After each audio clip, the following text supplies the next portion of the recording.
Breaking news చూస్తున్నాం. ధర్మస్థలలో మరొక కొత్త కేసు నమోదైంది. ఒక బాలిక హత్య కేసుకు సంబంధించి ధర్మస్థల గ్రామస్తుడు పోలీసులను ఆశ్రయించాడు. బాలికను చంపినట్లు సాక్ష్యాలు ఉన్నాయని పోలీసులకు కంప్లైంట్ చేశాడు. పోలీస్ స్టేషన్లో కంప్లైంట్ ఇచ్చాడు ధర్మస్థల గ్రామస్తుడు. సిట్పై నమ్మకం రావటం వల్లే నేను ముందుకు వచ్చానని ఆ గ్రామస్తుడు జయంత్ చెప్తున్నాడు. బాలికది హత్య అని నేను 100కి 100% నిరూపిస్తానంటూ ఆ గ్రామస్తుడు పోలీసులను ఆశ్రయించి కంప్లైంట్ చేసిన పరిస్థితుంది. కర్ణాటకలోని ప్రసిద్ధ పుణ్యక్షేత్రం ధర్మస్థల పరిసరాల్లో వెలుగు చూసిన 100 హత్యల కేసు దేశవ్యాప్తంగా ఇప్పుడు సంచలనం సృష్టిస్తోంది. ఈ కేసులో జరుగుతున్న తవ్వకాలు ఈరోజు తాత్కాలికంగా ఆగిపోయాయి. ఈ తవ్వకాలు రేపు మళ్ళీ ప్రారంభమవుతాయి. అయితే ఈ కీలక దర్యాప్తు జరుగుతున్నటువంటి సమయంలోనే ధర్మస్థలలో మరొక కొత్త కేసు ఇప్పుడు తెర మీదకు వచ్చింది. 12 సంవత్సరాల వయసు ఉండే ఒక బాలిక హత్య కేసుకు సంబంధించి సరికొత్త సాక్ష్యాలతో ఒక వ్యక్తి పోలీసులను ఆశ్రయించాడు.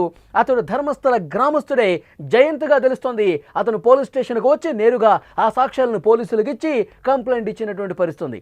స్కూలు బాలిక హత్య కేసుకు సంబంధించిన కీలక సాక్ష్యాలు తన దగ్గర ఉన్నాయని జయంత్ చెప్తున్నాడు. ఆ బాలికది సాధారణ మృతి కాదు, హత్యకు సంబంధించిన ఆధారాలు నా దగ్గర ఉన్నాయంటూ అతను పోలీసుల ముందు పెట్టినటువంటి పరిస్థితుంది. ఈ కేసు దర్యాప్తులో సిట్ పనితీరుపై తనకు పూర్తిగా నమ్మకం ఉంది. ఈ కేసులో వాస్తవాలు బయటకు వస్తాయి అన్న నమ్మకం నాకు ఉంది. కాబట్టి ఈరోజు నేను పోలీసుల ముందుకు వచ్చాను అంటూ అతను చెప్తూ ఉన్నాడు. సో ఇదే విషయానికి సంబంధించి మరింత లేటెస్ట్ ఇన్ఫర్మేషన్ తెలుసుకునే ప్రయత్నం చేద్దాం. ధర్మస్థల నుంచి లైవ్ అప్డేట్స్ అందించడానికి మా ప్రతినిధి విజయ్ లైవ్లో సిద్ధంగా ఉన్నారు. ఎస్ విజయ్, ఈ జయంత్ అనే వ్యక్తి ధర్మస్థల గ్రామస్తుడు. 12 ఏళ్ల బాలిక హత్య కేసుకు సంబంధించిన దగ్గర ఆధారాలు ఉన్నాయని చెప్తున్నాడు. అతను ఇంకా ఎలాంటి ఆధారాలు ప్రొడ్యూస్ చేశాడు, పోలీస్ స్టేషన్లో ఏమని కంప్లైంట్ ఇచ్చాడు, అతనికి సంబంధించిన పూర్తి డీటెయిల్స్ ఇవ్వండి.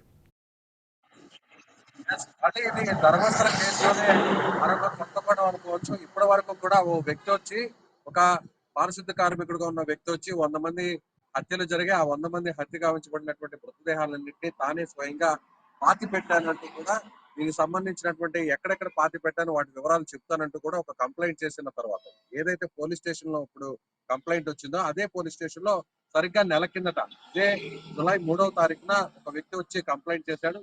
సరిగ్గా ఇప్పుడు నెల రోజుల తర్వాత ఆగస్టు 3వ తారీఖున ఇప్పుడు మరో వ్యక్తి మళ్ళీ ధర్మస్థల పోలీస్ స్టేషన్ కు వచ్చి, నేను 12 నుంచి 14 సంవత్సరాల ఒక బాలిక హత్య కేసుకు సంబంధించినటువంటి పూర్తి ఆధారాలు, సాక్ష్యాలు తన వద్దున్నాయి.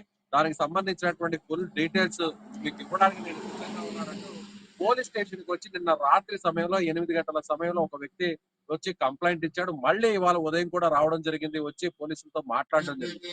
అయితే అతను చెప్పేది ఒకటే, ధర్మస్థలంలో జరిగినటువంటి ఈ హత్యలకు సంబంధించినటువంటి ఆధారాలా, లేదంటే కొత్తగా మరొక కేసుకు సంబంధించినటువంటి బాలికకి సంబంధించినటువంటి ఆ హత్య కేసుకు సంబంధించినటువంటి ఆధారాలు, ఎవిడెన్స్ ఇవ్వబోతున్నాడా?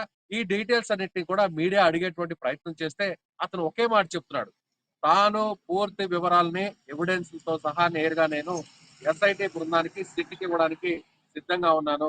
నేను ఇన్ని రోజులు మీరు ఎందుకు రావలేదు, ఎక్కడికి వెళ్ళారు, అప్పుడెప్పుడో హత్య జరిగితే ఆ హత్యకు సంబంధించినటువంటి వివరాలని ఇప్పుడు ఇవ్వడానికి, సరిగ్గా ఈ టైంలో ఇవ్వడానికి కారణం ఏంటి అని మీడియా అడిగినటువంటి ప్రశ్నలకు ఆయన ఒక సమాధానం అయితే చెప్పడం జరిగింది. ఇప్పటి వరకు తనకు పోలీసుల మీద నమ్మకం లేదు, తను భయపడుతూ ఉన్నాను, అజ్ఞాతంలో ఉన్నాను, ఈ వ్యవహారానికి సంబంధించి కూడా అజ్ఞాతం మీన్స్ అంటే గోప్యంగా ఉంచాను ఈ విషయాలన్నీ కూడా నాకు తెలిసినప్పటికి కూడా. కానీ ఇప్పుడు ఎస్ఐటి చాలా నిష్పక్షపాతంగా దర్యాప్తు జరుగుతుంది కాబట్టి, ఏదైతే పారిశుద్ధ కార్మికులకు సంబంధించినటువంటి ఇచ్చినటువంటి కంప్లైంట్ మేరకు చాలా డీటెయిల్డ్ గా దర్యాప్తు ఇన్వెస్టిగేషన్ చేస్తున్నారు కాబట్టి, సో ఇప్పుడు నాకు ఒక నమ్మకం కలిగింది. అందుకనే నేను ఇప్పుడు ధైర్యంగా వచ్చి పోలీస్ స్టేషన్ కి కంప్లైంట్ ఇస్తున్నాను, పోలీసుల్లోకి ఆశ్రయిస్తున్నాను. సో పోలీసుల ద్వారా నన్ను సిట్ వద్దకు తీసుకువెళ్తే అక్కడ సిట్ కి మరింత సమాచారాన్ని కూడా ఇవ్వడానికి సిద్ధంగా ఉన్నానంటూ కూడా ఆయన చెప్పడం జరిగింది. అయితే ఇప్పుడు ఈ వ్యక్తి పేరు జయంత్ టి. ఇతను స్థానికంగా ధర్మస్థల గ్రామానికి సంబంధించినటువంటి వ్యక్తిగా ఉన్నారు. సో ఆయన సరిగ్గా ఇన్ని రోజుల తర్వాత, ఇప్పుడు నెల రోజుల తర్వాత ఈ వ్యవహారం ఓవైపు తవ్వకాలు జరుగుతున్నాయి. ఇప్పటికే ఆ వ్యక్తి ఇచ్చినటువంటి కంప్లైంట్ మేరకు ఎస్ఐటి నిన్న సాయంత్రం వరకు కూడా దాదాపు 10వ స్పాట్ వరకు కూడా తవ్వకాలు జరిపింది. ఇవాళ 11, 12 తవ్వకాలు జరపకుండా ఆదివారం కావడంతో సో ఫోరెన్సిక్ డిపార్ట్మెంట్ వేరే పనుల నిమిత్తం ఇవాళ సెలవు కావాలనేటువంటి ఉద్దేశంతో సో తాత్కాలికంగా బ్రేక్ వేసినటువంటి సమయంలో ఇప్పుడు ఈ ఇష్యూ ఒక్కసారిగా తెర మీదకి వచ్చింది. సో వరుసగా ఒకరి వెంట ఒకరు ఇలా ధర్మస్థల పోలీస్ స్టేషన్ కి ఎందుకు వచ్చి హత్యలు జరుగుతున్నాయి అనేటువంటి విషయాన్ని ఫిర్యాదు చేస్తున్నారు అనేది ఇప్పుడు పెద్ద చర్చగా మారింది. ఇప్పటి వరకు మంది వ్యక్తులు కూడా బయటకు వచ్చే అవకాశం ఏమన్నా కనిపిస్తుంది? ఎందుకంటే 100 మంది మహిళల్ని నా చేతులతోనే ఇక్కడ పూడ్చిపెట్టానని అతను చెప్పిన తర్వాత తర్వాత కూడా ఎవరు బయటకు రాలా.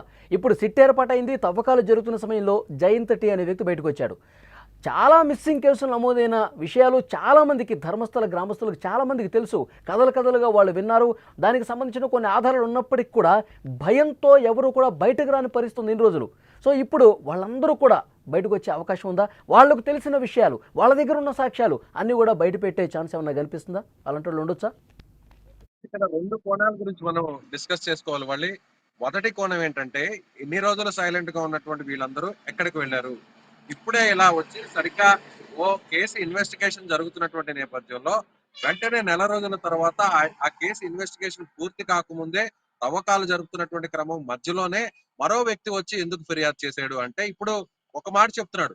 సిట్ మీద తమకు నమ్మకం కలిగింది. ఇప్పటి వరకు తాము ఏ విషయాన్ని చెప్పినా కూడా తమ ప్రాణాలకు కూడా గ్యారెంటీ ఉండదు, అందుకోసమే భయపడ్డాం. సో ఇప్పుడు ఒక వ్యక్తి ముందుకు వచ్చాడు, అతని తర్వాత నేను కూడా ముందుకు వచ్చాను అనే విషయాన్ని అతను ఇండైరెక్ట్ గా చెప్తున్నాడు. అదే విధంగా ఇప్పుడు మరొక కోణం ఏంటంటే, అటు ధర్మస్థల గ్రామస్తుల్లో ఉన్నటువంటి కొంతమంది చెప్తున్నటువంటి మాట ఇంకోటి ఏంటంటే, ఇన్ని రోజులు భయపడినటువంటి వ్యక్తులు ఇప్పుడే వచ్చి తమకు ధైర్యం వచ్చిందని చెప్తున్నారు కదా. ఓకే, ఎందుకు చెప్తున్నారంటే ఖచ్చితంగా దీని వరకు ఒక కుట్ర కోణం ఉంది. ఎస్, ఏ వ్యక్తి అయితే 100 హత్యలు చేసి 100 శవాలని తాను పాతి పెట్టానని చెప్పినటువంటి వ్యక్తి, అతను చూపించినటువంటి 13 స్పాట్స్ లో దాదాపుగా 10 స్పాట్స్ లో తవ్వకాలు పూర్తి అయిపోయాయి. ఈ 10 స్పాట్స్ లో తవ్వకాలు పూర్తయితే కేవలం ఒక స్పాట్ లో 6వ నంబర్ స్పాట్ లో మాత్రమే ఎముకలు, అస్థిపంజరాలు దొరికాయి. మిగిలినటువంటి ఏ స్పాట్ లో కూడా ఎలాంటి మృతదేహాలకు సంబంధించినటువంటి ఎముకలు కానీ అస్థిపంజరాలు కానీ దొరకలేదు.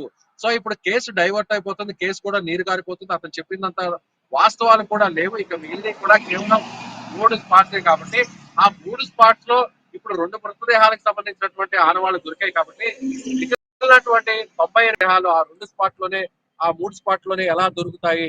సో అది దొరకడం అనేది కూడా సాధ్యం కాదు అనేటువంటి ఒక వాదన కూడా వినిపిస్తాడు. కాబట్టి ఇప్పుడు కుట్ర కోణాన్ని, ఈ కేసుని మరింత పొడిగించడం కోసం, సో ధర్మస్థలలో ఉన్నటువంటి ఈ మొత్తం ఈ నీళ్లు కావచ్చు, లేదంటే దీని మీద చేస్తున్నటువంటి ఆరోపణని మరింత పొడిగించడం కోసం ఇప్పుడు మరొక కొత్త వ్యక్తి తెర మీదకి వచ్చారు అనేది మరొక వర్గం చెప్తున్నటువంటి మాట. ఏదేమైనా కానీ ఇప్పుడు నేరుగా జయంత్ టీ వచ్చి నేరుగా పోలీసులు కంప్లైంట్ చేయడం, పోలీసుల ద్వారా నేరుగా సిట్ ని కలుస్తానని చెప్పడం అనేది కూడా ఇప్పుడు ఒక పెద్ద ట్విస్ట్ అనేది చెప్పాలి. మరో టర్న్ తీసుకుంటుంది కేసు అని కూడా చెప్పాలి. మరొక విషయాన్ని కూడా ఇక్కడ ప్రస్తావించాలి కదా. నిన్న జరిగినటువంటి, అంటే తవ్వకాలకు ముందు మొన్నటి రోజు రాత్రి ఒక మంజునాథ గౌడ్ అనేటువంటి ఒక ఎస్ఐ అక్కడ ఉన్నటువంటి ఎవరైతే విజిల్ బ్లోయర్ అప్రూవర్ గా ఉన్నటువంటి పారిశుద్ధ్య కార్మికుడిని, అక్కడ అతను కస్టడీలో ఉన్నటువంటి వ్యక్తిని నేరుగా బెదిరించాడు.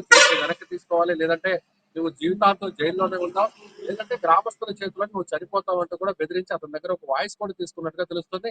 దానికి సంబంధించి అతని తరపున ఎవరైతే విజిల్ బ్లోయర్ గా అప్రూవర్ గా ఉన్నటువంటి వ్యక్తి ఉన్నాడో, ఆ వ్యక్తి పారిశుద్ధ్య కార్మికుడు ఉన్నాడో, అతనికి సంబంధించినటువంటి అడ్వకేట్ నేరుగా సిట్ కి మెయిల్ చేయడం జరిగింది. సంబంధిత ఒక ఎస్ఐ ఈ విధంగా బ్లాక్ మెయిల్ చేసి బెదిరిస్తున్నాడు అనేటువంటి విషయాన్ని చెప్పడం జరిగింది. అప్పటి వరకు అతనికి ఎస్కాట్ గా ఉన్నటువంటి ఆ ఎస్ఐని నిన్న తవ్వకాల నుంచి దూరంగా పక్కన పెట్టారు. ఇప్పుడు సిట్ కూడా అతన్ని అదుపులో తీసుకొని విచారణ చేపడుతుంది. మరోవైపు కూడా గతంలో తాను 100 మృతదేహాలని పాతి పెట్టినటువంటి వ్యవహారంలో తనకు సహకరించింది ఒక పోలీసు ఉద్యోగి, రిటైర్డ్ పోలీసు ఉద్యోగి. అతను గతంలో ధర్మస్థలలో పని చేశాడు అనేటువంటి విషయాన్ని కూడా ఇప్పుడు చెప్పినటువంటి నేపథ్యంలో ఆ పోలీసును కూడా, ఆ రిటైర్డ్ పోలీస్ అధికారిని కూడా అదుపులోకి తీసుకునేటువంటి ప్రయత్నం, గుర్తించేటువంటి ప్రయత్నం. క్లారిటీ ఉండి 6వ స్పాట్ లో దొరికినటువంటి అస్థిపంజరాలు, ఎముకలకు సంబంధించి ఫోరెన్సిక్ ల్యాబ్ కు వెళ్ళిపోయాయా? ల్యాబ్ లో పరీక్షలు జరుగుతున్నాయా? ఎప్పుడు రిపోర్ట్ వచ్చే అవకాశం ఉంది? దొరికినటువంటి ఆ ఎముకలు, అస్థిపంజరం అనేది పురుషులదా, మహిళలదా? మహిళలైతే ఏ వయసు? దానికి సంబంధించిన డీటెయిల్స్ ఏమన్నా తెలిసే అవకాశం ఎప్పటిలాగా ఉందంటారు?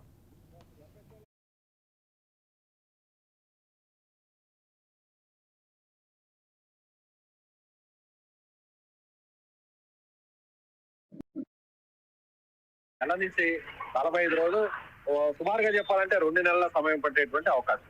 అయితే ఇంకో విషయాన్ని కూడా చెప్పాలి. వాళ్ళు జనరల్ గా ఒక మృతదేహాన్ని దగ్గర నుంచి శాంపిల్ ని కలెక్ట్ చేసినప్పుడు ఆ మృతదేహానికి సంబంధించినటువంటి డీటెయిల్స్, లేదంటే ఆ మృతదేహానికి సంబంధించినటువంటి ఏదైనా వెంట్రుకలు కానీ, లేదంటే ఎముకలు కానీ, అలాంటివి అంటే డీకంపోజ్ కాకుండా పూర్తిగా ఎముకలుగా కాకుండా మృతదేహంగా ఉన్నటువంటి వ్యక్తులకు సంబంధించి ఆ మృతదేహాలకు సంబంధించినటువంటి రిపోర్ట్స్ బయటకు రావడం, పరీక్షలు జరపడం కొంతవరకు ఈజీ అవుతుంది. కానీ ఇక్కడ ఎన్నో సంవత్సరాల కిందట చనిపోయినటువంటి వ్యక్తుల మృతదేహాలకు సంబంధించినటువంటి ఎముకలు మాత్రమే దొరికాయి కాబట్టి ఆ ఎముకల్ని పరీక్ష చేయాలంటే కొంత సమయం పడుతుంది, చాలా డీటెయిల్డ్ గా ఎగ్జామిన్ చేయాలి, దాన్ని చాలా డీటెయిల్డ్ గా టెస్టులు చేయాల్సినటువంటి అవసరం ఉంది. కాబట్టి రిపోర్ట్స్ సో అనుకున్న సమయం కంటే కొంత ఆలస్యమయ్యేటువంటి అవకాశం ఉంది. అంటే ఆ రిపోర్ట్స్ రావడానికి సరిగ్గా 2 నెలల సమయం పట్టేటువంటి అవకాశం అయితే ఉంది. వాళ్ళు ఇంకొక విషయాన్ని కూడా ఇక్కడ ప్రస్తావించాల్సినటువంటి అవసరం ఉంది. వాళ్ళు ఇప్పటికే అక్కడ ఇష్యూలో సౌజన్య మృతి కేసుకు సంబంధించి కూడా అక్కడ తల్లిదండ్రులు కూడా పోరాటం జరిపారు. గతంలో వ్యక్తిని అరెస్ట్ చేశారు. తర్వాత సిబిఐ కోర్టులో కూడా అతనికి సంబంధించినటువంటి అతనే నేరం చేశాడు అనే హత్య చేశాడు, అత్యాచారం చేసి హత్య చేశాడు అనే దానికి ఎలాంటి పెద్దగా ఎవిడెన్స్ కూడా లేవు అనేటువంటి ఇదితో అతన్ని రిలీజ్ చేశారు. ఇప్పుడు తర్వాత అనన్య భట్ 2003లో సో అక్కడ మెడికల్ కాలేజీలో ధర్మస్థలకు దగ్గరగా ఉన్నటువంటి ప్రాంతంలో ఒక మెడికల్ కాలేజ్ లో చదువుతున్నటువంటి ఎంబీబీఎస్ ఫస్ట్ ఇయర్ విద్యార్థిని అనన్య భట్ అక్కడ స్నేహితులతో కలిసి ధర్మస్థల విజిటింగ్ వచ్చింది. అక్కడికి వచ్చిన తర్వాత కనిపించకుండా పోయింది. సో అప్పటి నుంచి కూడా Ananya Bhat case, missing case అనేది ఒక సెన్సేషన్ గా ఉంది. ఆమె తల్లి చనిపోయిన ఎవరైతే మిస్ అయినటువంటి అనన్య భట్ తల్లి ఉన్నారో ఆమె పోరాటం జరుపుతూనే ఉన్నారు. ఆమె సిబిఐ లో డిపార్ట్మెంట్ లోనే ఒక స్టెనోగ్రాఫర్ గా పనిచేస్తున్నారు. ఆమె కలకత్తాలోనూ కూడా పనిచేస్తున్నారు. కానీ ఆమెకి సంబంధించి కూడా ఇప్పటికీ కూడా ఆ కేసు అలాగే ఒక మిస్టరీగా ఉంది. అయితే ఇప్పుడు అనన్య భట్ తల్లి సుజాత భట్ కూడా ఇటీవల ఈ కేసుని సిట్ ఎప్పుడైతే టేకప్ చేసిందో అప్పుడు ఆమె చెప్పడం జరిగింది, ఈ 2 మృతదేహాలకు సంబంధించినటువంటి శాంపిల్స్ కూడా మృతదేహాలకు సంబంధించినటువంటి ఎముకలు అస్థిపంజరాన్ని ఎవరైతే స్వాధీనం చేస్తుందో సిట్ అప్పుడు ఆమె వెంటనే చెప్పడం జరిగింది, ఎస్ నేను కూడా డిఎన్ఏ టెస్ట్ కు రెడీగా ఉంటాను, నా బ్లడ్ శాంపిల్స్ కూడా సేకరించి అక్కడ దొరికినటువంటి ఎముకలకు సంబంధించినటువంటి డిఎన్ఏ శాంపిల్స్ ని నా డిఎన్ఏ శాంపిల్స్ ని కూడా మ్యాచ్ చేసి చూడాలి అనేటువంటి డిమాండ్ కూడా ఆమె చేయడం జరిగింది. అయితే ఇప్పుడు ఈ సందర్భంగా ఈ విషయాన్ని ఎందుకు ప్రస్తావిస్తున్నానంటే ఇప్పుడు తప్పిపోయిన ఎవరైతే హత్య గావించింది 12 సంవత్సరాల నుంచి 15 సంవత్సరాల మధ్య ఉన్నటువంటి ఒక బాలిక సంబంధించినటువంటి హత్య కేసు ఆధారాలు తన దగ్గర ఉన్నాయి. ఆ హత్య ఎలా జరిగింది అనేది కూడా ధర్మస్థలంలోనే జరిగింది హత్య అనేది నేను నేరుగా స్థితికి చెప్తాను అంటే కూడా మొదట అందరూ కూడా అనన్య భట్ కి సంబంధించినటువంటి హత్య కేసులోనే ఇతను నేరుగా వచ్చి పోలీసులు కంప్లైంట్ ఇచ్చారని భావించారు. తర్వాత అతను 12 సంవత్సరాల నుంచి 15 సంవత్సరాల బాలిక అంటే ఓకే మరొక బాలిక కూడా హత్య గావించబడింది అనేటువంటి వ్యవహారం ఇప్పుడు వెలుగులోకి వచ్చింది. ఇంకొక విషయాన్ని కూడా ఇక్కడ ప్రస్తావించాలి ఇవ్వండి. సో ఇప్పుడు ఎవరైతే విజిల్ బ్లోయర్ గా ఉన్నటువంటి పారిశుద్ధ్య కార్మికుడు అతను ఇచ్చినటువంటి కంప్లైంట్ లోనే ఈ 13 స్పాట్స్ కాకుండా ఇంకొక స్పాట్ కూడా ఉంది. అది కన్వేడి ప్రాంతానికి వెళ్ళేటువంటి ఒక పెట్రోల్ బంక్ పక్కన ఉన్నటువంటి ప్రాంతం. మనం కూడా ఆల్రెడీ అక్కడ ఆ ప్రాంతం గురించి కూడా మనం చూపించినటువంటి పరిస్థితి దీనికి ముందు వీడియోలో. సో ఆ ప్లేస్ లో చంపబడినటువంటి పాప 12 సంవత్సరాల పాప. ఆ పాప కూడా స్కూల్ కి వెళ్తున్నటువంటి పాప.